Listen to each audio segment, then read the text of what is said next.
BNP, Awami League, জাতীয় party এমন কোনো রাজনৈতিক দল নেই যার রাজনীতি সে করে নাই। অভিযোগ আছে যে 60 থেকে 70টি খুনও করেছে, তাও কোনো সাধারণ খুন না। খুনের প্রমাণের জন্য মৃতদের লাশ পর্যন্ত পাওয়া যেত না। ভয়ে তার বিরুদ্ধে কেউ কথা পর্যন্ত বলতে পারতো না, কারণ মুখ খোলা মানেই একদম নিশ্চিত মৃত্যু। পলিটিক্যাল ব্যাকআপ আর মানুষের ভয় মিলে he was untouchable at his time. He was one of the biggest criminals in the history of Bangladesh. কিন্তু এত কিছুর পরেও তার এলাকার অনেক মানুষ এখনও তাকে দেবতার মতো মনে করে। সে গরিব দুঃখের সবসময় ভালোবাসছে, পাশে ছিল। সে খারাপ হলে তো সরকারি হইতো না কখনো, সরকারি অনুমতি হইতো না কোনো। আমাদের গরিবের উপরে কোনো অত্যাচার করে না। আমরা তার বিষয়ে আমরা খারাপ কিছু বলতে পারবো? সে তো আমাদের চোখে অপরাধী। আমার খুব আদর করছে, এছাড়া কোনো ভালো মানুষে এ খারাপ মানুষ না। কিন্তু আরেকটা দলও আছে যারা বলে যদি তাকে ধরে গ্রেফতার না করা হয়, ফাঁসিতে না দেওয়া হয়, তাহলে দেশে আইনের শাসন বলতে কিছু নেই। দেশে কোনো আইনের কোনো প্রয়োগ নাই। নাম করা সন্ত্রাসী জগতের সম্রাট। কার কথা বলছি আমি বলছি এরশাদ শিকদারের কথা। তাহলে চলুন আজকের ভিডিওতে let's reopen the case of Ershad Sikder. কিভাবে একটা নৌকা ঘাটের কুলি থেকে he became one of the biggest criminal of Bangladesh.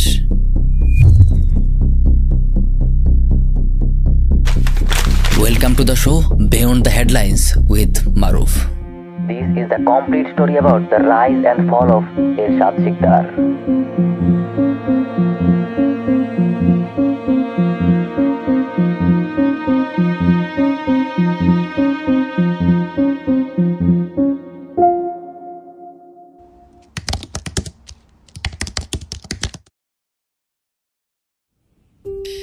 এরশাদের জন্ম বরিশাল জেলার ঝালকাঠিতে মাদারগোনা নামের ছোট্ট একটা গ্রামে। বাবা বন্দে আলী মিয়া ছিল সামান্য একজন কৃষক। চাষবাস করার জন্য নিজের কোনো জমি তার ছিল না। অন্যের জমিতে চাষ করে কোনো রকমে তাদের সংসারটা চলছিল। এরশাদের একটা বড় ভাইও ছিল। বাবার সাথে তার বড় ভাই ফ্যামিলি সাপোর্ট দেওয়ার জন্য টুকটাক কাজ করত।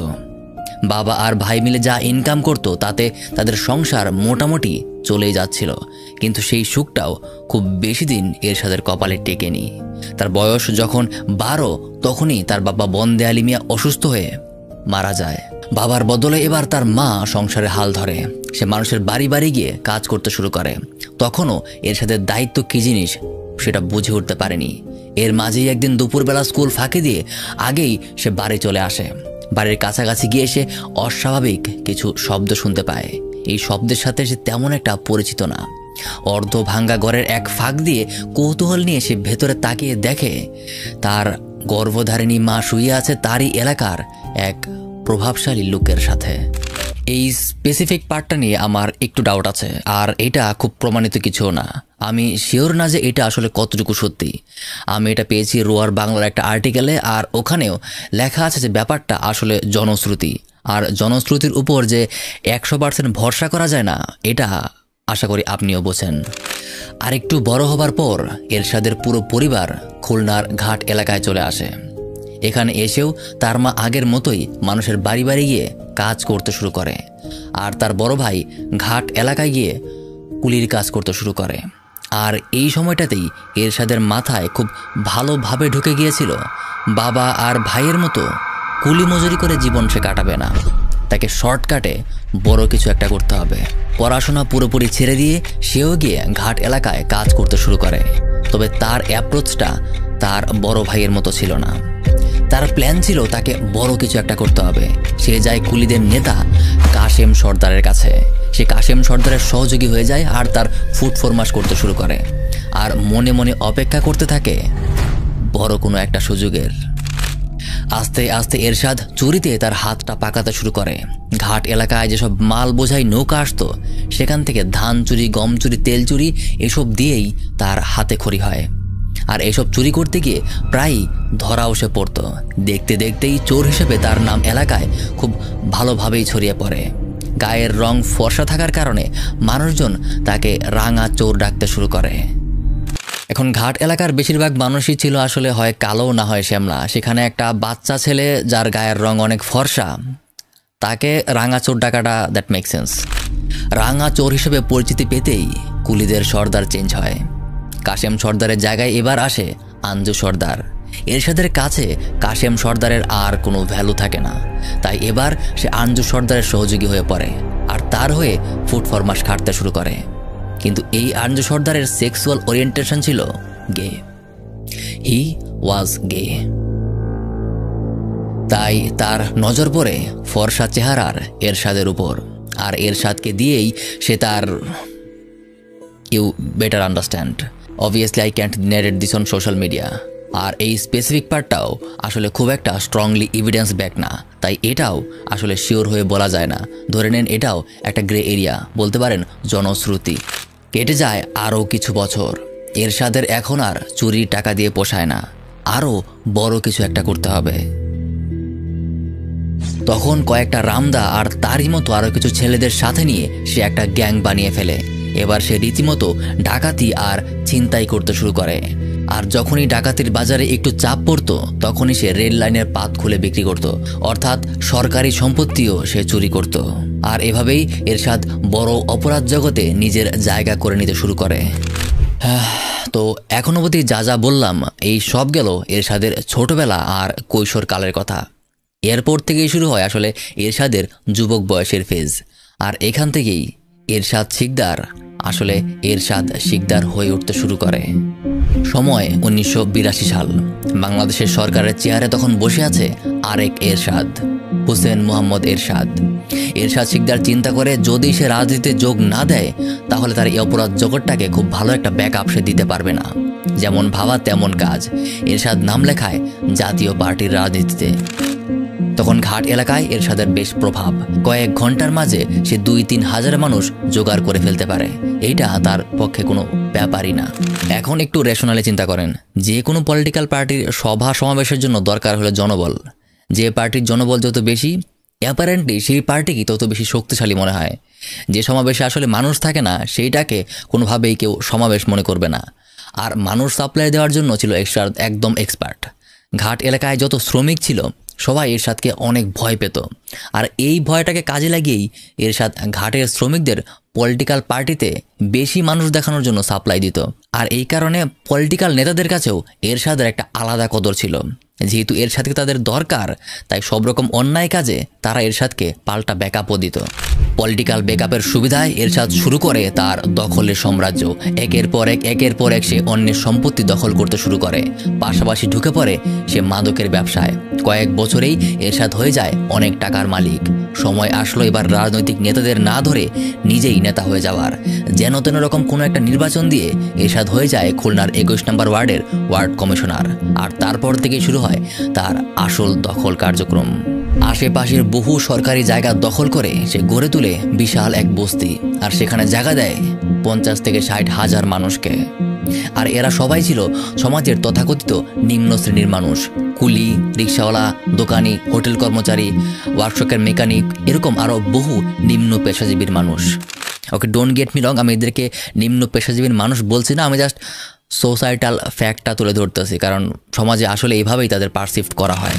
বুদ্ধিমান এরশাদ শুরু থেকেই জানতো অন্যায় আর রাজনীতির মাঠে টিকে থাকতে গেলে কিছু মানুষের তার একদম জেনুইন সাপোর্ট লাগবে। কারণ গণতন্ত্রের মাঠে একটা কুলির ভোটের যা মূল্য, একটা পিএইচডিধারী শিক্ষকেরও একই মূল্য। একজন কুলির থেকে একটা সিগারেট দিয়েই তার ভোটটা কিনে নেওয়া যায়, কিন্তু শিক্ষকেরটা যায় না। এরশাদ এই নিম্ন পেশাজীবী মানুষদেরকেই নিজের দলে ভেড়াতে শুরু করে, কারণ তাদের কাছ থেকে ভোট কেনা নেওয়া সহজ। এরশাদ এই বস্তিবাসীদের নিয়মিত খোঁজ রাখত। তাদের যখন যা প্রয়োজন হতো তাই এরশাদ ব্যবস্থা করে ফেলত। অল্পতেই তুষ্ট হয়ে যাওয়া এসব মানুষের কাছে এরশাদ তখন দেবতার মতো। বস্তিবাসীদের অনেকেই তখন যোগ দেয় এরশাদের সন্ত্রাসী গ্যাংয়ে। এরশাদ এবার বুঝে যায় তার পেছনে এখন হাজার হাজার এমন মানুষ আছে যারা তাকে একদম জেনুইনলি পছন্দ করে। এবার সে তার অপরাধের সাম্রাজ্য আরও বড় করতে শুরু করে। বস্তিবাসীদের সাপোর্ট আর প্রশাসনিক ক্ষমতা দুটোই এখন এরশাদের হাতে। যেই তখন এরশাদের বিরুদ্ধে কথা বলে তারই একটাই পরিণতি, আর সেটা হলো সরাসরি মৃত্যু। যেমন একটা উদাহরণ দিচ্ছি, 3 জন গার্ড মিলে একবার এরশাদের চোরাচালানের বিজনেসের কথা পুলিশকে জানিয়ে দেয়। ফলাফলে এরশাদের হাতে তাদের 3 জনেরই প্রাণ যায়। তবে সেই দৃশ্যটা আরেকজন দেখে ফেলে। সে কাউকে বলে না, যা শুধুমাত্র দেখে ফেলে। তাকেও এরশাদ টেনে এনে দুনিয়া থেকে সরিয়ে দেয়। He became A complete monster at the time. এমনকি তার ইল্লিগাল ব্যবসায় কারোর সাথে ঝামেলা হলে তাকে সমঝোতার নাম করে তাকে বাসায় দাওয়াত দিয়ে সে ডেকে আনতো, তারপর তাকে মেরে সিমেন্টের বস্তায় ভরে নদীতে ভাসিয়ে দিত। এরকম কাজকর্ম তার চলতেই থাকে। তবে এর মাঝেই তার রাজনৈতিক দল জাতীয় পার্টির পতন হয়। এবার ক্ষমতায় আসে বিএনপি, কিন্তু এরশাদের সাথে দলের কোনো কানেকশন নেই। এরশাদের দরকার শুধুমাত্র ক্ষমতা। নিজেরই গড়ে তোলা বস্তিবাসীর সাপোর্ট তার আছে, তার সাথে অবৈধ টাকা পয়সারও তার অভাব নেই। দ্রুতই সে জাতীয় পার্টি ছেড়ে বিএনপিতে যোগ দেয়। এরপর সে দখল করে নেয় তারই এলাকার একটা বরফ কল, আর এই বরফ কলটাকে সে বানিয়ে ফেলে তার পার্সোনাল টর্চার সেল। সেই বরফ কলেরই একটা আলাদা রুম ছিল, যেখানে সে নিয়মিত মদ আর জুয়ার আসর বসাতো। সেখানে সে প্রভাবশালী লোকেদেরকে দাওয়াত করে আনতো আর তাদের বিনোদনের ব্যবস্থা করত, একটু অন্যরকম বিনোদনের ব্যবস্থা।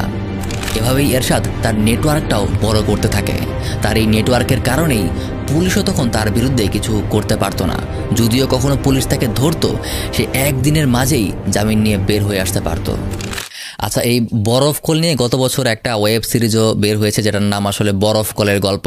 তবে ফানি ব্যাপার হচ্ছে যে সিরিজের শুরুতেই ডিসক্লেইমার দেওয়া যে এই কাহিনী সম্পূর্ণ কাল্পনিক, কিন্তু একটা বাচ্চাও বলতে পারবে যে আসলে এটা এরশাদ শিকদারের উপরই বেস করে তৈরি করা, but not based on 100% fact. It's a little bit twisted version of the facts, যেটা আমার কাছে পার্সোনালি মনে হয়েছে।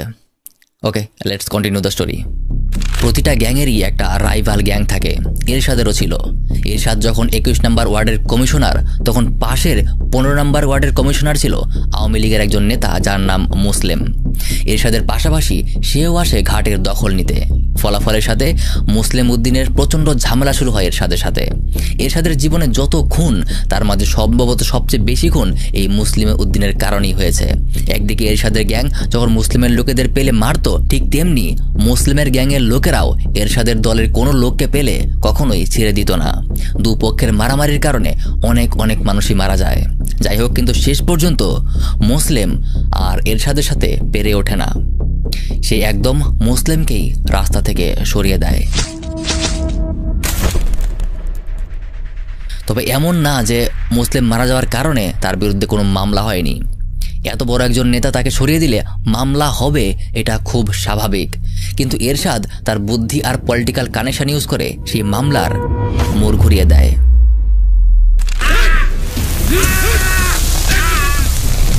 সে নিজেই তার নিজের কাছের একটা লোককে খুন করে ফেলে, আর সেই খুনের দায় সে চাপিয়ে দেয় মুসলিমকে মারার পর যে তার বিরুদ্ধে মামলা করেছিল তার উপর। অর্থাৎ যে তার বিরুদ্ধে মামলা করেছে সে তাকেই আরেকটা খুনের মামলায় ফাঁসিয়ে দেয়। That was his level of setting things up.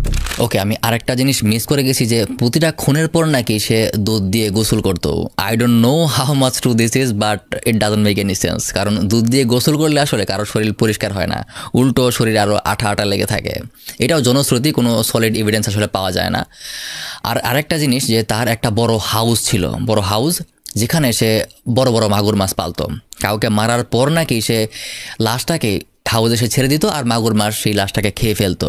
I don't know, আমার কাছে এটা একদমই সত্য বলে মনে হয় নাই, অ্যান্ড এইটারও কোনো সলিড এভিডেন্স পাওয়া যায় নাই। তবে অনেকেই বলেছে যে এটা আসলে লোকমুখে ছড়ানো একটা গুজব। তবে এইটা সত্যি যে সত্যিই ওখানে একটা হাউস ছিল আর সে মাছও চাষ করতো। But the only blood area is আসলেই ওখানে মানুষের লাশ ছাড়া হইতো কিনা। জাম্পিং টু 1996, আবারও সরকার বদল হয়। এইবার ক্ষমতায় আসে আওয়ামী লীগ। সময় হয় এরশাদের আবারও দল বদলের। কোনো রকম ঝামেলা ছাড়াই সে আবারও তার দল বদল করে ফেলে। এই লোকটার আসলে কোনো দলের সাথে আসলে কোনো অ্যাটাচমেন্ট ছিল না, তার আসলে জাস্ট ক্ষমতায় টিকে থাকতে পারলেই হলো। তবে আওয়ামী লীগ তাকে এতটা ভালোভাবে অ্যাকসেপ্ট করে নেয় নাই। এরশাদের বিরুদ্ধে তখন 30টারও বেশি মামলা পুলিশ রেকর্ডে আছে, আর অনেকগুলো তো মামলা করাই হয় নাই। আর সেই বস্তিবাসীদের বাইরে, খুলনার বাইরের মানুষের কাছে এরশাদের রেপুটেশন তখন একদমই ভালো না। তাই তাকে নিয়ে দলের ভেতর আসলে ঝামেলা হতে শুরু হয়। 2 বছর পর তাকে আওয়ামী লীগ থেকে বহিষ্কার করে দেওয়া হয়। কিন্তু এর পরেও দলের নেতাদের সাথে তার কানেকশনের কোনো অভাব ছিল না। He was as fine as his previous state. এখন আপনাদের মধ্যে যারা এরশাদকে নিয়ে টুকটাক জানেন, তাদের মাথায় হয়তো এটা আসছে যে আমি এখনও তার ম্যারিড লাইফ নিয়ে আসলে কোনো কথা বলছি না।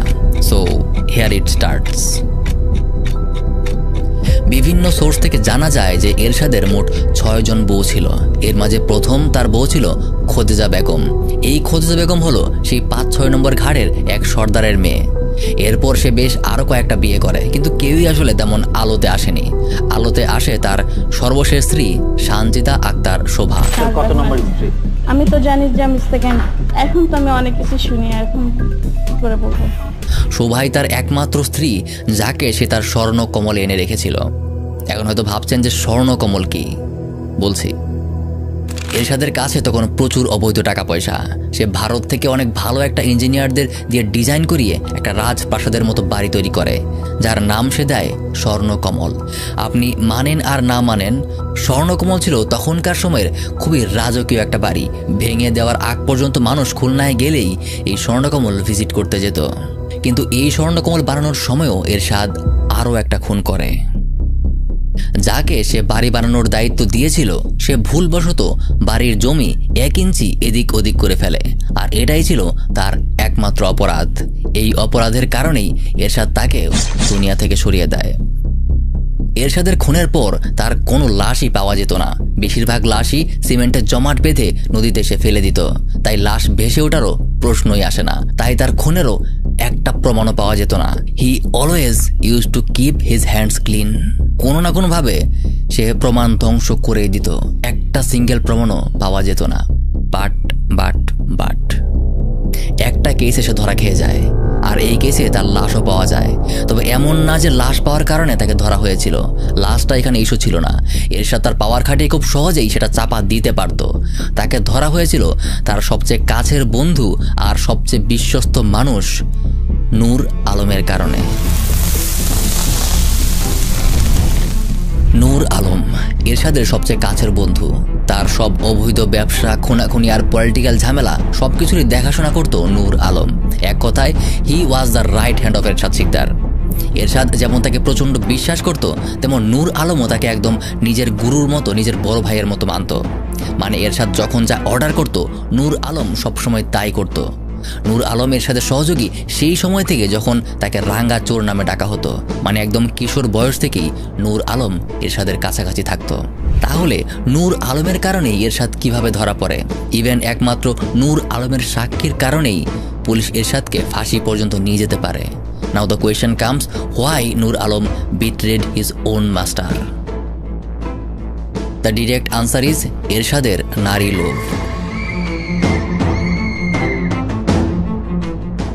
এরশাদের বিরুদ্ধে এমনিতে অনেক ধর্ষণের অভিযোগ ছিল, কিন্তু প্রমাণ তেমন ছিল না।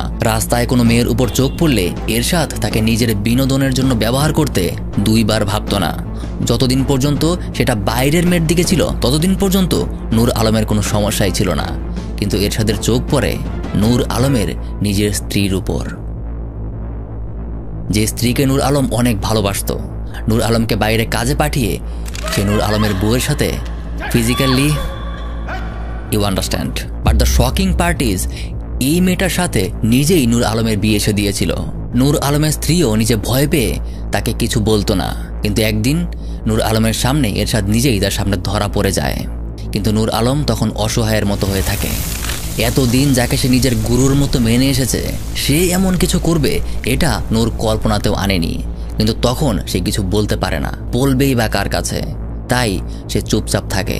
আর হয়তো তখন থেকেই তার মনে আগুন জ্বলতে শুরু করে। সাল 1999, এরশাদের সাথে ঝামেলা বাঁধে যুবলীগ নেতা খালিদের। তার পুরনো টেকনিক সমঝোতার কথা বলে তাকে তার বরফ কলেজে ডেকে আনে। খালিদের সাথে টোটাল আরও 4 জন আসে। শুরুতে সবাইকে বেশ যত্ন আতি করেই সে খাওয়া দাওয়া করায়। এতটা যত্ন দেখে কেউ বুঝতেও পারেনি যে এরশাদ তাদের উপর রেগে আছে।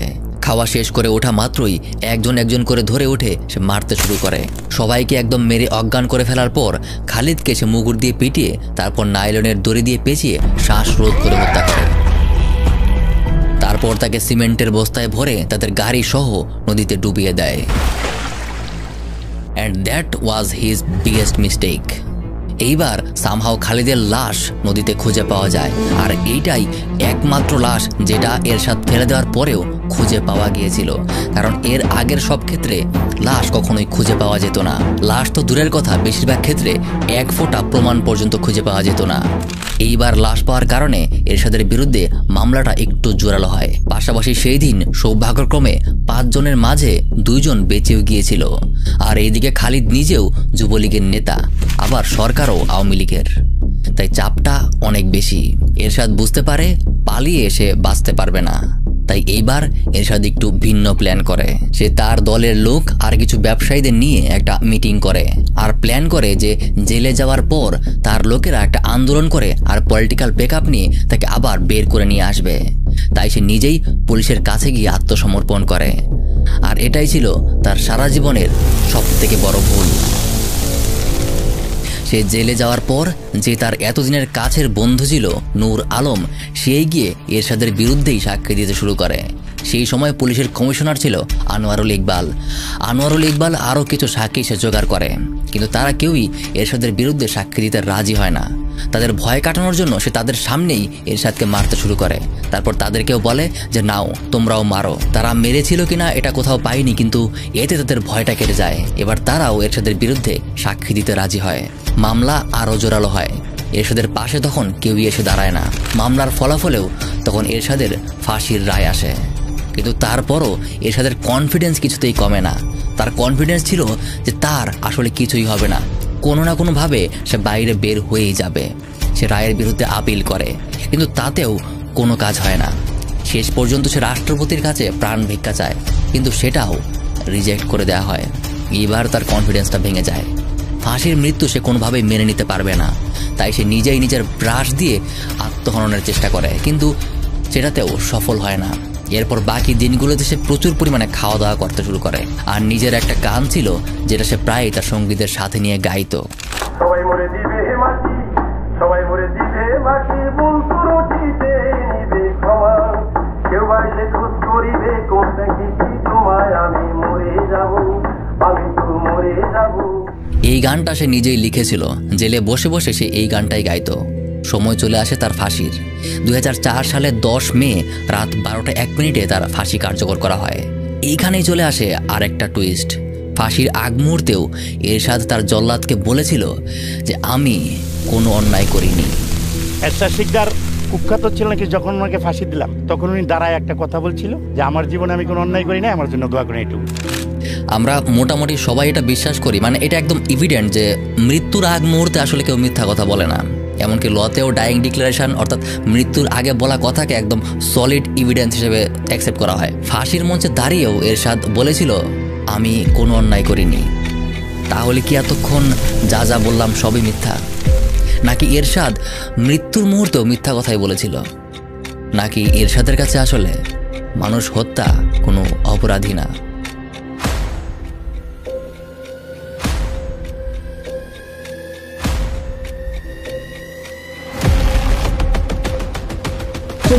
বসবাস করি আমি, তো অবশ্যই খুবই মতো ছিলাম। কোন খারাপই করছি না, আপনার কেস কামারিতে দেখেন আমি খুন বা চাঁদাবাজি করছি কিনা। অন্তত 58 থেকে 60টা মামলা তার বিরুদ্ধে আমাদের ভৈরব নদীতে ফেলাই দিতে।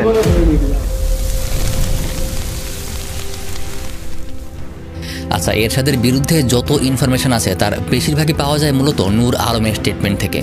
আর নূর আলমের এরশাদের বিরুদ্ধে মনের ভেতর একটা গ্রাজ তো অবশ্যই ছিল, আর এই কারণে তার দেওয়া স্টেটমেন্টের অ্যাকসেপ্টেন্স আমার কাছে কিছুটা হলেও কমে।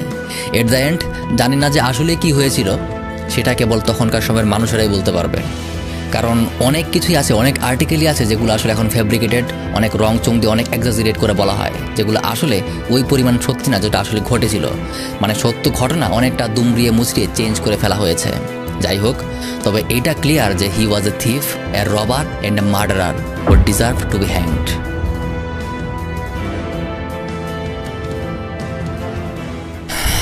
সো থ্যাংকস এ লট এই ডকুমেন্টারিটা, এই ভিডিওটা শেষ পর্যন্ত দেখার জন্য। এটা বানাইতে আমার অনেক পরিশ্রম করতে হয়েছে, অনেক স্টাডি করতে হয়েছে, অনেক নিউজ, অনেক আর্টিকেল আমার পড়তে হয়েছে। এরশাদ শেখদারের ব্যাপারে আরও অনেক ইনফো আছে যেটা আমি ইচ্ছা করে ভিডিওতে আসলে ছেড়ে গেছি, কারণ একে তো এই ভিডিওটা অনেক বড় হয়ে গিয়েছে। আর ভিডিওটা শুধুমাত্র তার রাইজ, জার্নি আর ফল নিয়ে। তাই বাকি কিছু আমি আসলে ইনক্লুড করতে চাইনি। অ্যান্ড থ্যাঙ্কস এগেইন এতক্ষণ সাথে থাকার জন্য। আর যেহেতু এতক্ষণ দেখে ফেলেছেন তার মানে অবশ্যই আপনার ভিডিওটা ভালো লেগেছে। Make sure you subscribe this channel and share this with your like minded friend. See you soon in another video with another case. ততক্ষণ পর্যন্ত আল্লাহ হাফেজ, ভালো থাকবেন।